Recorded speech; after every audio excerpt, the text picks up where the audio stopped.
Hi, I'm Terrence. I'm 19.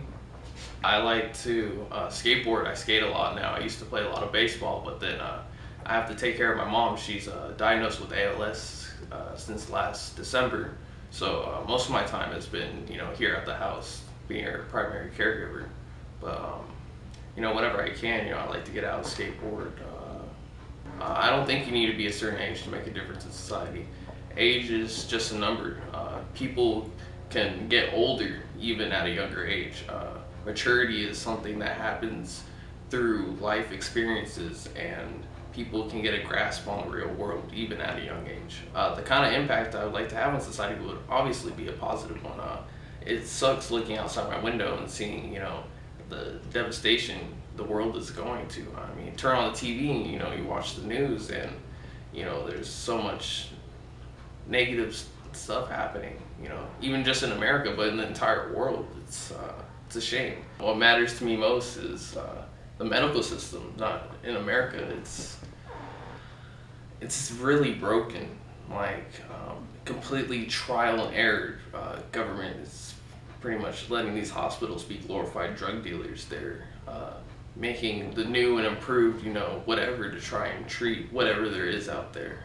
Like, for example, my mom has ALS, and they don't know what they're doing. I just went with her the other day to UC Irvine, and they're pretty much going down checklists of all the new medication they gave her and seeing what worked, what didn't work. They're literally just doing a study. Like, that's the whole reason of the appointment. We went in there to sit so they could see what the progress was on the new drugs that they're trying out. Right now, I think it is in Israel. They're trying new stem cell research to see, if that will work. They have no idea what's going to work. They're just randomly shooting in the dark here. It's really infuriating because there's nothing you can really do about it. I mean, everybody just trusts them, and you want to be able to trust them because supposedly they're the ones that have all the answers to fix it. But honestly, they prolong death. They don't really help it. I mean, we all die, but that's part of being human. But you would think, these people, they're supposed to be saving lives, but they're actually not saving lives. If anything, they're creating more problems than they are fixing them. I mean, these drugs, they have long-term effects that they don't even know about. They're maybe helping or stunting one problem, but they're creating 2 or 3 more. They honestly don't know what they're doing. I'm laughing, but it's really not funny. My solution to this is, with AIDS, they started the whole RED campaign. They got a whole bunch of people together. They raised awareness all throughout the world, and they found ways to combat and cope with these things. And it's through numbers, strength, getting together. That's how you overcome these obstacles. It's really hard to get over a mountain by yourself. But if you have a bunch of people with you that all know what it's like to go up that mountain and all working together, it makes it a lot easier. And that's what I feel needs to happen. People need to know what's going on with the medical system. They need to know what they're being conned into. It's not right. I mean, at least you should know the facts if that's what you want to do. Some people can choose whether, hey, we'll go with the doctors and see what works, but also other people should be open to other ways of natural medicine. Even eating right can make a difference in somebody's body. Maybe acupuncture, all different things that I've seen personally by my mom have made a huge difference. I haven't seen a pill do a whole lot, but there's other ways to get help, and I think we should get people together and talk about what has worked for some people, what hasn't worked, swap information. I mean, that's what doctors do, right? They get together, they share their notes, hey, what drug worked, what drug didn't. But see, these natural ways, they aren't putting strain and harm on your body. And I think that's really important, because if you're putting strain and harm on your body, you're defeating the whole purpose of trying to get better.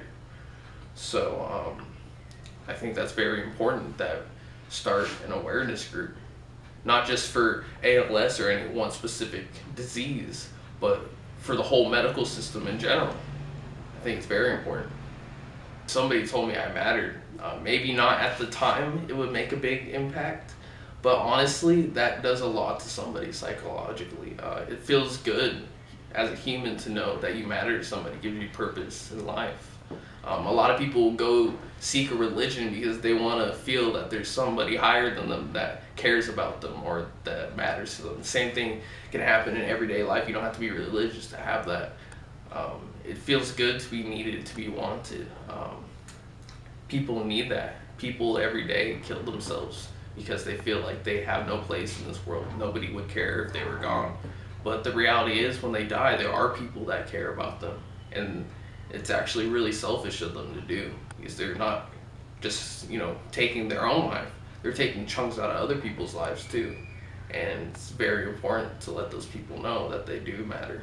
If somebody repeatedly told me I mattered, that could make a huge difference in somebody's life. I mean, look at well-known authors, Edgar Allan Poe, Mark Twain. All the best authors use repetition in their books. Words that are used multiple times throughout the book, repetition, because they want the reader to acknowledge what they're trying to say. And repetition, if you see something over and over and over, it catches and sticks in somebody's mind. Same thing, if you're trying to play a sport, you practice, right? You do it over and over. Same thing can go with being told you matter.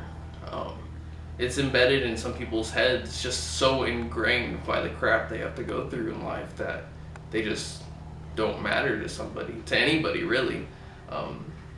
But if they're told, if they're reminded, it might not show, but it does make that little bit of difference. It could actually save somebody's life. The person I would like to hear that I matter the most to would probably be my dad.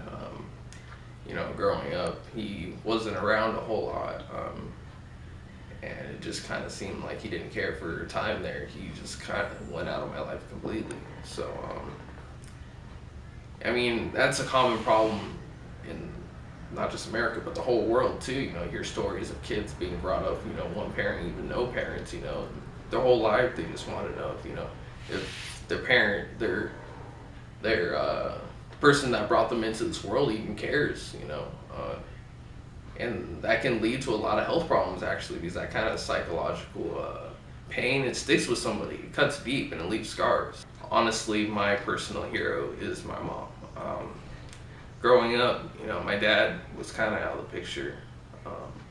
She did everything she could to make sure I had the best life possible. We moved in with my grandparents in Lomita. We lived there pretty much. That's all I can remember. My mom said we used to live in San Pedro, but I don't remember any of that. I remember living in Lomita, and I hardly ever saw my mom. She was working 2 jobs, trying to provide for us. And my grandma would actually pretty much be like my mom. She'd take me to school, cook me breakfast, stuff that a mom would normally do. Even she would be the one to say goodnight to me at night, but I would always try and stay up just so I can try and see my mom when she got home. That's being a hero to me. Like, she didn't have to do that. She could have walked out too. She could have just took care of herself. But she did what she had to do. And even now, she has ALS, but yet she still finds a way to keep going. I just met with the doctors, the other day, and they were amazed by how little she's progressed in her disease. She doesn't have much, her arms, she can barely lift them up, past, her belly button, but her legs, they're incredibly strong still, and that's amazing. Like, most people with ALS, they're just already in a wheelchair by now, and she hates the wheelchair, every opportunity she can. She likes to get around, walk around. She has to use a walker, but it's still walking. She's still doing it. And it's actually really amazing and inspiring.